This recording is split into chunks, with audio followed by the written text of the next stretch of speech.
नमस्कार, मैं हूं आपके साथ साधना पांडे और वक्त हो चला है रात के 11 बजे की। 15 अगस्त की सुबह ये भी मुसीबत बनकर आई। दरअसल यहां 10 से ज्यादा बाइकें जला दी गई। गाड़ियां किसने जलाई, क्यों जलाई, ये फिलहाल पता नहीं लग सका है। मामले की जांच रायपुर पुलिस कर रही है। घटना रायपुर के सड्डू बस्ती इलाके की है। यहाँ लोगों ने अपने घरों के बाहर गाड़ियां पार्क कर रखी थी, जैसे अमूमन लोग रखते हैं। देर रात किसी ने गाड़ियां जला दी और भाग गया। तब सभी लोग इस वक्त सो रहे थे, लेकिन गाड़ियां बाहर जलती रहीं। जब सुबह लोगों का ध्यान गया तो कुछ गाड़ियां खाक हो चुकी थी। सुबह जब स्वतंत्रता दिवस मनाने मोहल्ले के लोग बाहर निकले तो उन्होंने जली हुई गाड़ियां देखी और सब हैरान रह गए। इस मौके का जायजा लिया हमारे संवाददाता संदीप शुक्ला ने। रायपुर के सड्डू के सेक्टर 3 बीएसयूपी कॉलोनी में बड़ी घटना हुई है। आपको बता दें, यहाँ बीएसयूपी कॉलोनी में किसी अज्ञात आरोपी ने लगभग दर्जन भर गाड़ियों को आग के हवाले कर दिया है। पूरी गाड़ियां आप देख रहे हैं जलकर पूरी तरीके से खाक हो चुकी हैं और कुछ भी बचा नहीं है। यहाँ के स्थानीय लोगों का काफ़ी नुकसान हुआ है। आप देखेंगे आग की लपटें ऊपर तक गई थी और जो धुआं है उसी से ही पता लगा कि आग लगी है। साइड में आप देखेंगे ई रिक्शा है और यही कहीं ना कहीं इनके रोजगार का साधन है। तो इनसे ही बात करेंगे, कितने बजे आग लगी थी? हम लोग बच्चे लोग चिल्लाया था, धुआं में तो दिख नहीं रहे कुछ चीज, तो हम लोग ये चिल्लाया ना, तो फिर इधर उधर करके फिर उठे थे, निकल के फिर देखे तो फिर सब हंगामा किया था। तो पानी डाले ऊपर वाले, तो बाहर निकले हम लोग। कितना नुकसान हुआ? अब इतना नुकसान हुआ है कम से कम, अब देखो ना, अब के लाख के। मेरे घर में 2 गाड़ी था, एक साइकिल था। अब उसमें रोज जाते थे, डोकरा एक्सीडेंट हो गया, उस साइकिल में जाते थे, वो भी सुविधा नहीं है। रोजगार का वही था साधन, वही गड्ढा वड्ढा खोदते थे, कुछ नहीं था उसका। तो रोजगार में भी दिक्कत हो जाएगी भाई। अब मैं काज कर सकूं तो हाथ पैर तो मोर नहीं है, तब मैं कामा जाऊँ वहाँ में है। 3 ठक 4 ठक गाड़ी मोरे हुए, मोर बेटा ये चलाते ऑटो ला। तुम भी चलाते हो ऑटो? तुम चलाते हो? अभी कितना किराया देते? 370। ये जल गया, क्या कितना नुकसान हुआ? अब जल गया भैया, तो नुकसान पूरा बनवाना मेरे को ही पड़ेगा, गाड़ी वाले बनाने और बोलेंगे। सीधी बात है। देखिए, बाइक जली है, रोजगार इनका लगभग खतरे में आ गया। सबसे बड़ी बात है, हर बार ऐसी घटना होती है, आरोपी को पुलिस पकड़ लेती है, लेकिन बड़ी बात यह है कि इनके नुकसान की रिकवरी कैसे होगी।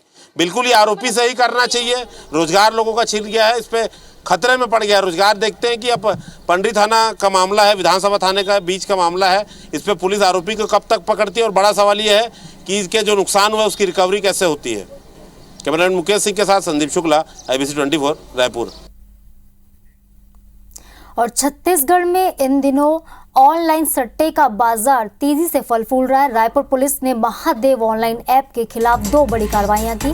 पुलिस ने मोहम्मद फरहान हिंगोरा समेत 20 सटोरियों को गिरफ्तार किया और उनके पास से मोबाइल फोन, 10 सिम कार्ड समेत करीब 1 लाख रुपए का सामान जब्त किया। आपको बता दें कि इसके पहले पुलिस ने ओडिशा और महाराष्ट्र के कई ठिकानों में भी दबिश दी, जिसमें पकड़े गए सटोरियों की निशानदेही पर पुलिस ने आज की ये गिरफ्तारियां की है। पुलिस ने बताया कि आरोपी लोगों के व्यक्तिगत दस्तावेजों का दुरुपयोग कर खाता खोलता था और फर्जी तरीके से करोड़ों रुपए का लेन देन करते थे और कई राज्यों में ऑनलाइन सट्टा ऐप का भी संचालन करते थे। फिलहाल पुलिस ने आरोपियों से पूछताछ के आधार पर अभी अन्य लोगों के भी पकड़े जाने के संकेत दिए हैं। फरहान हिंगोरा नामक जो देवेंद्र नगर के निवासी है, उनको भी गिरफ्तार किया गया है। वो एक्चुअल में पहले जो गिरफ्तार हुए आरोपी है मोहित टांग, उसके साथ छत्तीसगढ़ राज्य के सरहदी राज्यों में विभिन्न जगह पर सट्टा का पैनल बिठाकर ऑनलाइन सट्टा का संचालन किया करते थे, जिस पर से उनका नाम मामले में आने पर उनके विरुद्ध कार्रवाई की गई है। गिरफ्तार कर न्यायिक रिमांड पर भेजा गया है। इंसान को खुद तो हर तरह की आज़ादी चाहिए, लेकिन वो ये भूल जाता है कि दुनिया में अकेला वो ही ऐसा नहीं है जिसे आज़ादी पसंद है। पशु पक्षियों पर अत्याचार बंद करने और शाकाहार बढ़ाने की मांग को लेकर जबलपुर के भंवरताल गार्डन के सामने एक अनोखा प्रदर्शन किया गया। इस दौरान पशु पक्षियों का दर्द दिखाने के लिए प्रदर्शनकारियों ने खुद को पिंजरे में कैद कर लिया। कोई पशु प्रेमी घंटों तक पिंजरे में कैद रहा तो कोई शरीर में जाल लपेटकर घंटों तक उसमें फंसा रहा। प्रदर्शनकारियों ने लोगों से मांसाहार छोड़कर शाकाहार अपनाने की अपील की। ये अनोखा प्रदर्शन जो था, इसका जायजा लिया है हमारे संवाददाता विजेंद्र पांडे ने। ये धरती, ये अंबर, ये पानी, ये हवा, हम कहें कि कुदरत ही, ईश्वर या ऊपर वाले ने सबके लिए बनाई है, लेकिन अक्सर इंसान अपनी ताकत के अभिमान में पूरी पृथ्वी को या कायनात को अपनी निजी मिल्कियत समझता है, जबकि इस पर हक उन पशु पक्षियों का भी बराबर होता है जो कहीं ना कहीं स्टेक होल्डर हैं, और उनको क्या तकलीफ होती है जब उन्हें यातनाएं दी जाती है। तो फील द पेन कैंपेन जो है वो पशु प्रेमियों की ओर से आज जबलपुर में चलाया जा रहा है, और जबलपुर के भंवरताल गार्डन का आपको नज़ारा मैं आप दिखा रहा हूँ। आप देखेंगे कि एक पशु प्रेमी है जो कि एक छोटे से पिंजरे में कैद है। एक जगह अगर अपने को बंद करके रख दिया है तो कितनी तकलीफ होती है, ऐसे ही पशुओं को भी बहुत तकलीफ होती होगी। तो हम इसी के अगेंस्ट पे कैंपेन चला रहे हैं कि पशु को पिंजरे में कैद ना किया जाए। हम लोगों को यही मैसेज देना चाहते हैं कि जिस तरह से हमने आज़ादी के लिए, अपनी आज़ादी के लिए लड़ाई लड़ी थी, उसी प्रकार जानवरों को भी आज आज़ादी की ज़रूरत है। ह्यूमंस के लिए हर कोई खड़ा होता है, ह्यूमन राइट्स के लिए सब बोलते हैं, तो एनिमल्स के भी राइट्स हैं, उनकी भी लाइफ है, उनको भी हक है, उनको भी इंडिपेंडेंस की ज़रूरत है, और वो भी इक्वली ही उतने ही हकदार हैं जितना एक इंसान है, उसको भी सांस लेना, अपनी आज़ादी का जितना हक है वैसे ही जानवरों को भी है, और उनको भी ये चीज़ें मिलनी चाहिए। और हमको बहुत ज़्यादा सुपीरियर अपने आप को नहीं समझ करके जानवरों के बारे में हर पॉइंट पे सोचना चाहिए। तो ये वो पशु प्रेमी हैं जो अनोखे तरह से अपना विरोध यहाँ जबलपुर में जता रहे हैं, और वो कहते हैं, वो चाहते हैं कि पशुओं के भी जो अपने अधिकार होते हैं वो उन्हें मिलने चाहिए, और मांसाहार को त्याग कर शाकाहारी बनने की अपील लोगों की ओर से, यहाँ पशु प्रेमियों की ओर से की जा रही है। कहा जा रहा है कि अगर आज़ादी का हक इंसानों का है तो उस पर हक पशु पक्षियों और अन्य प्राणियों का भी है। कैमरामैन सतीश सराठे के साथ विजेंद्र पांडे, IBC 24 जबलपुर। हमारा देश आज़ादी का अमृत महोत्सव मना रहा है, लेकिन मध्य प्रदेश में आज के दौर में भी छुआछूत से लेकर निचली जाति के लोगों के अपमान का जो सिलसिला शुरू हुआ है वो थमने का नाम नहीं ले रहा। आज देश 77वीं वर्षगांठ अपनी मना रहा है। ऐसे में ग्वालियर के बसई सरकारी स्कूल में महिला सरपंच आरती कोली का तिरंगा फहराना एक गांव के ही दबंग पुष्पेंद्र रावत को इतना नागवार गुजरा कि उसने ना सिर्फ स्कूल के शिक्षक दिलीप अग्रवाल को अपशब्द कहे बल्कि उनके साथ मारपीट भी की। पीड़ित की शिकायत पर पुलिस ने पुष्पेंद्र रावत के खिलाफ केस दर्ज कर लिया है। पुलिस का कहना है कि आरोपी की गिरफ्तारी की भी कोशिश की जा रही है, लेकिन सोचने वाली बात यह है कि एक तरफ से जो देश आज़ादी की 75वीं वर्षगांठ से निकलकर अब 76वीं वर्षगांठ पर पहुंच गया है, पूरा देश अमृत महोत्सव मना रहा है, लेकिन क्या सोच से लोग आज़ाद हो पाए हैं? क्या ये वाकया सिर्फ मध्य प्रदेश का है या फिर हमारे देश के कई ऐसे राज्य हैं, कई ऐसे जिले हैं जहां आज भी ये तस्वीर बदली नहीं है? पुष्पेंद्र रावत सुबह आया, गाली गलौज कहते हुए तूने डीमर से झंडा वंदन कैसे कराया? उन्हीं को शासन के नियम है कि सरपंच झंडा वंदन करता रहता है। उसके इतना ही कहते हुए उसने सीधा मुझ में डंडा मार दिया जो मेरी कमर में लगा, और मारने के बाद तो मैं अंदर जाके घुस गया क्लास में। कुछ कारण नहीं था, सीधे गाली आ गई, तूने डीमर से डंडा क्यों फरवाया? ग्राम बसई में एक शिक्षक स्कूल में अभी आज सुबह बच्चों को भोजन करा रहे थे, तो उसी समय एक व्यक्ति ने आकर उनके साथ मारपीट की है, जिस पर से टीचर की शिकायत पर एक अपराध पंजीबद्ध किया जा रहा है और कार्रवाई की जाएगी। कुछ सिरफिरे लोग हो सकते हैं, उसकी मैं कट निंदा करता हूं, और उनके खिलाफ सरकार अपने सरकारी नियमों के तहत कार्रवाई करेगी। हमारे देश में जितने ही भ्रष्टाचार के मामले सामने आते हैं उससे कहीं ज्यादा ये जो शब्द है वो राजनीतिक गलियारों में गूंजता हुआ सुनाई देता है। मध्य प्रदेश में कमलनाथ के भ्रष्टाचार वाले बयान को लेकर भी अब सियासी सरगर्मियां तेज हैं। जहां कमलनाथ के बयान पर नगरीय प्रशासन मंत्री भूपेंद्र सिंह ने पलटवार किया। भूपेंद्र सिंह ने कहा कि कांग्रेस को भ्रष्टाचार पर बोलने का कोई हक नहीं है, क्योंकि भ्रष्टाचार, तुष्टीकरण और गरीबी कांग्रेस की सरकारों की ही देन है। उन्होंने कांग्रेस प्रवक्ता रणदीप सुरजेवाला के राक्षसी प्रवृत्ति वाले बयान को लेकर भी कांग्रेस पर तंज कसा और कहा कि लगातार सत्ता से दूर रहकर कांग्रेस के नेता फ्रस्ट्रेशन में आ गए हैं और वहां मोदी को गाली देने का कंपटीशन चल रहा है। कांग्रेस में पीएम मोदी को गाली देने से राहुल गांधी खुश होते हैं और पार्टी में पद पाने का आधार ही पीएम मोदी को गाली देना बन गया है, लेकिन जनता सब कुछ देख रही है और सब कुछ समझ रही है। करप्शन की बात करने के लिए कम से कम कांग्रेस को तो अधिकार नहीं है। इस भारत देश में अगर भ्रष्टाचार है तो कांग्रेस की देन है। कांग्रेस में आपको कोई पद चाहिए है तो आप मोदी जी को गाली दें, तभी कांग्रेस में आपको कोई पद मिलेगा। तो जिसको कांग्रेस में पद चाहिए होता है तो पहले वो मोदी जी को गाली देता है और उसके बाद उसको कांग्रेस में पद मिल जाता है। और अगली खबर रायगढ़ से है। सीवरेज ट्रीटमेंट प्लांट योजना रायगढ़ नगर निगम के लिए सफेद हाथी साबित हो रही। योजना के तहत चलो नदी में मिलने वाले गंदे पानी को लेकर ट्रीटमेंट कर रीयूज करने के साथ ही इसे उद्योगों को बेचने की योजना थी। इस योजना पर नगर निगम ने 64 करोड़ रुपए खर्च किए, लेकिन योजना को शुरू हुए 1 साल हो चुके, लेकिन अब तक नगर निगम पानी का यूटिलाइजेशन नहीं कर पा रहा है। कुछ कमाई हो रही है, उल्टा नगर निगम को मेंटेनेंस के लिए 40 लाख रुपए अतिरिक्त बोझ खर्च करना पड़ा है। हालात ये हैं कि प्लांट से रिसाइकल किए गए पानी को लेकर नगर निगम अभी तक किसी भी उद्योग के साथ MOU तक साइन नहीं कर पाया है। जो वेस्टेज वाटर है उसको कमर्शियल यूज करने के लिए विभिन्न उद्योगों से, NTPC से और अन्य भी प्राइवेट उद्योगों से बातचीत करके उसको सप्लाई किया जाना था। नगर निगम के द्वारा कोई सार्थक प्रयास नहीं किया गया है। आज भी नगर निगम को लगातार इस मामले में आर्थिक क्षति हो रही है। जिंदल के जो सर से बात हुई है कि पानी को जो लेना है तो उसमें आप लोग पहले आइए और लीजिए, जितना जल्दी हो सके फिर इस पानी को बेचेंगे ताकि शहर विकास के लिए भी राजस्व किराए की जरूरत पड़ती है, इसमें काम आता। देश में धर्मनिरपेक्षता को बढ़ावा देने के लिए कांग्रेस ने तमिलनाडु के श्री पेरम्बदूर से दिल्ली के लिए राजीव ज्योति यात्रा निकाली। ये यात्रा मंगलवार को राजधानी रायपुर के प्रदेश कांग्रेस दफ्तर यानी कि राजीव भवन पहुंची। राजीव ज्योति यात्रा का समापन 20 अगस्त को राजीव गांधी जयंती के दिन दिल्ली में राहुल गांधी के हाथों होगा। आपको बता दें कि यात्रा के उद्देश्य को लेकर हमारे संवाददाता सौरभ सिंह परिहार ने तमिलनाडु से रायपुर पहुंचे कांग्रेस के नेताओं और कार्यकर्ताओं से चर्चा भी की। चलिए आपको दिखाते हैं उन्होंने इस चर्चा के दौरान क्या कुछ कहा।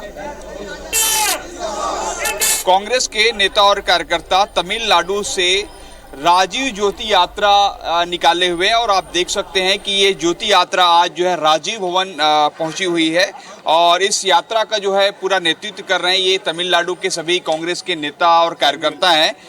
जो आप चेयरमैन हैं कांग्रेस कमेटी के, इसका उद्देश्य क्या है? इधर तो पूरा इंडिया में शांति का वो ज्योति यात्रा है, राजीव ज्योति यात्रा है।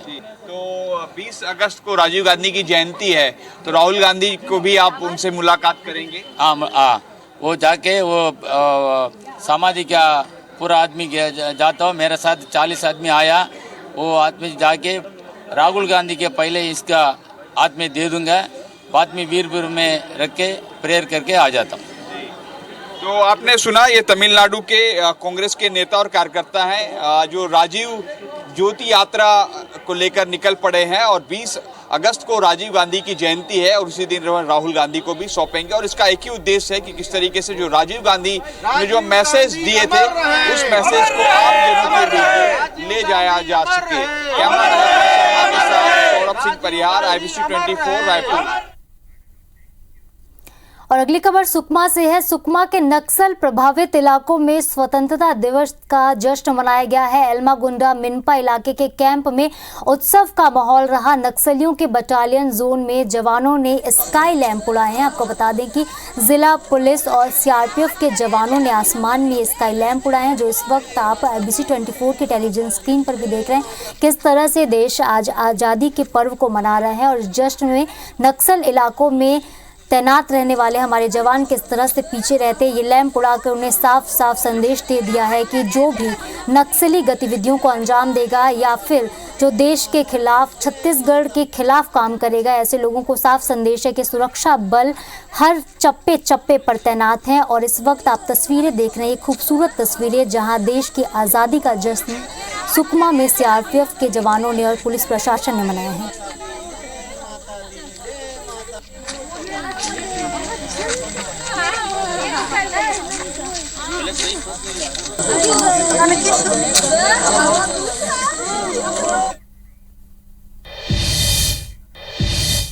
और अगली खबर रायपुर से है, जहां पुलिस परेड ग्राउंड में आयोजित स्वतंत्रता दिवस के कार्यक्रम में इस बार छत्तीसगढ़ महिला पुलिस का बैग पाइपर बैंड आकर्षण का केंद्र रहा।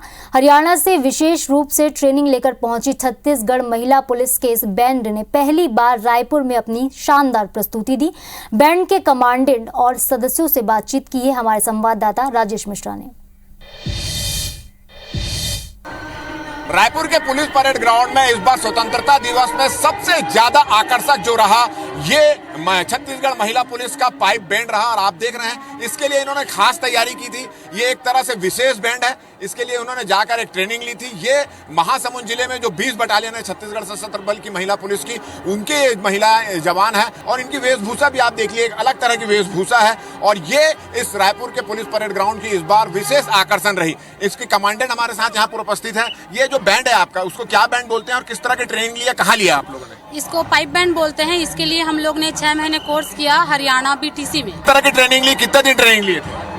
पूरे 24 सप्ताह का था। इसमें 3 महीने हम लोग कोर्स किए, उसके बाद 15 दिन का ब्रेक मिला। उसके बाद वापस से 3 महीने कोर्स बचा था तो वहाँ उसके लिए गए हम लोग। अलग अलग फॉर्मेशन, अलग अलग डिस्प्ले भी सिखाया गया हम लोग को, जो आगे ऑल इंडिया में हम लोग को काम आएगा वो चीज। चलिए अभी कहाँ कहाँ आप लोग इस तरह का बैंड लेके जा चुके हैं? ये फर्स्ट है सर हम लोग का। इसके पहले कहीं नहीं गए? नहीं। कैसा लग रहा है कि स्पेशल ये ड्रेस जो स्पेशल रूप से आप लोग तैयार किए गए? बहुत अच्छा लग रहा है सर। और ये छत्तीसगढ़ में फर्स्ट है तो और अच्छा लग रहे हैं। आप बताइए कि कितने दिन की ट्रेनिंग हुई और 24 वीक की थी सर। कितनी लड़कियां हैं, कितने? 35 लड़कियां गई थी हमारे यहाँ से और 24 वीक की ये ट्रेनिंग थी। 35 जो महिला पुलिस के जवान थे उन्होंने हरियाणा में एक विशेष रूप से ट्रेनिंग यहाँ पर लिया है और आज पहली बार रायपुर के पुलिस परेड ग्राउंड में इन्होंने प्रदर्शन किया है और इसको काफी सराहा जा रहा है। अब उनका ये दौर जो है, ये पाइप बैंड का जो ये दौर है वो शुरू हो जाएगा। अब देश के कोने कोने पर छत्तीसगढ़ महिला पुलिस की टीम जाएगी और ये पाइप बैंड का अपना कार्यक्रम पेश करेंगी। कैमरामैन नजीर खान के साथ राजेश मिश्रा, IBC 24 रायपुर। आज का दिन बलरामपुर जिले के लिए ऐतिहासिक हो गया। यहाँ 325 गांवों में वॉलीबॉल का मैच खेला गया, जिसमें 650 टीमों ने हिस्सा लिया। यह आयोजन पुलिस विभाग की ओर से कराया गया। पुलिस की ओर से खिलाड़ियों को किट भी बांटी गई। इस इवेंट ने गोल्डन बुक ऑफ रिकॉर्ड में अपना नाम दर्ज करा लिया। इस उपलब्धि के लिए गोल्डन बुक ऑफ रिकॉर्ड्स की टीम ने SP को बधाई दी। इस दौरान कलेक्टर और जिला पंचायत CEO भी मौजूद रहे और बलरामपुर जैसे जिलों को इस तरीके से गोल्डन बुक ऑफ रिकॉर्ड में दर्ज होने पर अभी सभी में खुशी का माहौल है। हर कोई बलरामपुर के लोगों को बधाई दे रहा है। इस तरीके से पूरे गांव का 325 गांवों का एक साथ वॉलीबॉल खेलना आज सचमुच ऐतिहासिक बन गया।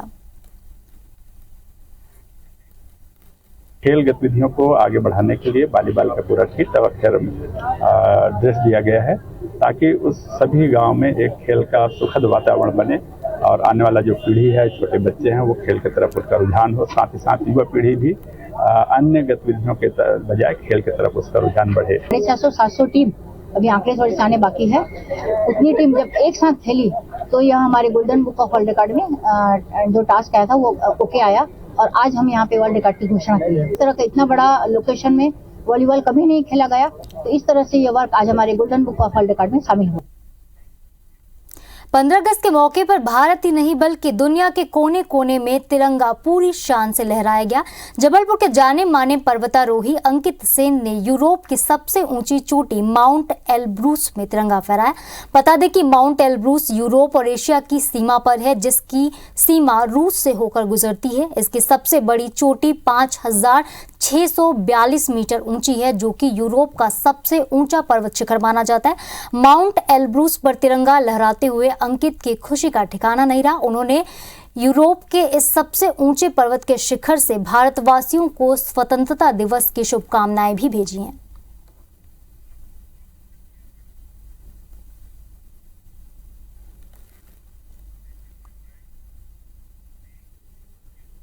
मध्य प्रदेश छत्तीसगढ़ के नंबर 1 न्यूज चैनल IBC 24 ने 77वां स्वतंत्रता दिवस समारोह रायपुर स्थित नए मुख्यालय में मनाया। मॉडर्न आर्ट ऑफ टेक्नोलॉजी पर आधारित IBC 24 का नया ऑफिस फिलहाल निर्माणाधीन है।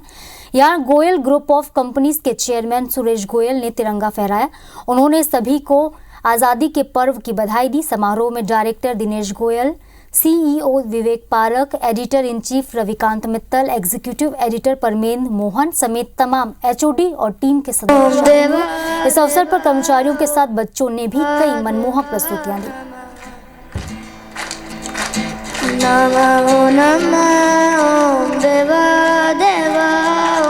Today we are celebrating our 77th Independence Day. बनाए मिलकर अपना प्यारा हिंदुस्तान।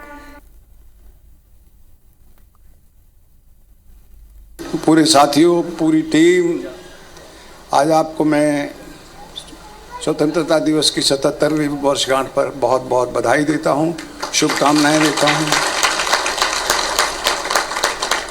कुछ अपनी टीम की बात करें तो मेरा अनुभव हर साल कुछ न कुछ नया होते जा रहा है। रायपुर के एनएच गोयल वर्ल्ड स्कूल में पूरे उत्साह के साथ देश का 77वां स्वतंत्रता दिवस मनाया गया। स्कूल के principal Avinash Pandey, administrative director SK Tomar और वाइस प्रिंसिपल प्रीति शर्मा ने स्कूल प्लेग्राउंड में तिरंगा फहराया। इस मौके पर स्कूल के सभी बच्चे, टीचर, स्टाफ और छात्रों के पेरेंट्स भी मौजूद रहे। ध्वजारोहण के बाद बच्चों ने मंत्रमुग्ध कर देने वाले कई सांस्कृतिक प्रस्तुतियां दी। स्कूल के टॉपर, स्पोर्ट्स एक्टिविटी में बेहतरीन परफॉर्मेंस करने वालों और इसरो जाने वाले बच्चों को स्कॉलरशिप से भी सम्मानित किया गया। एनएच गोयल वर्ल्ड स्कूल ने आज 15 साल पूरे कर लिए हैं। इन 15 सालों में स्कूल ने कई उपलब्धियां हासिल की। स्कूल को इस साल राष्ट्रीय स्तर पर 2 पुरस्कार, sports achiever, school of the year और green school of the year सम्मान से भी नवाजा गया।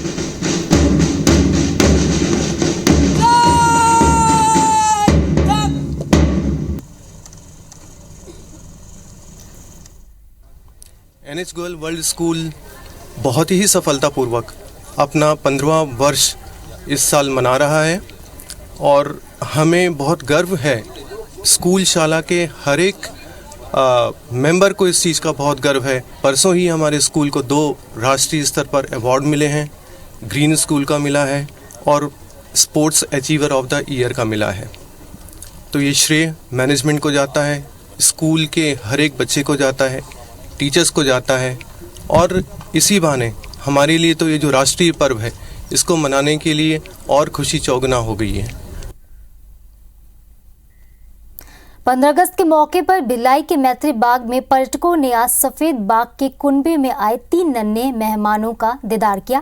3 शावकों का नामकरण कर उन्हें बाहर के पिंजरे में शिफ्ट किया गया है। दोनों शावकों का नाम अब रुस्तम और राणा हो गया, जबकि फीमेल शावक का नाम बॉबी रखा गया है। इनके नामकरण के लिए आपको बता दें कि करीब 250 नाम सुझाए गए थे, जिनमें से इन 3 नामों को चुना गया है और अब मैत्री बाग में आने वाले लोग इनका दीदार कर सकेंगे और इन्हें इनके नाम से जानेंगे।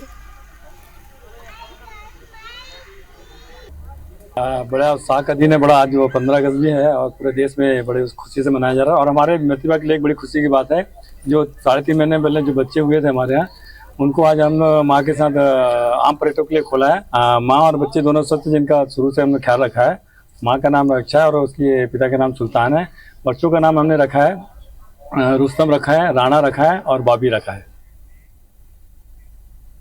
और जाते जाते एक बार फिर आप सभी को स्वतंत्रता दिवस की ढेर सारी शुभकामनाएं। फिलहाल के इस बुलेटिन में इतना ही, लेकिन आप देखते रहिए मध्य प्रदेश और छत्तीसगढ़ का नंबर 1 न्यूज चैनल IBC 24। शुभ रात्रि।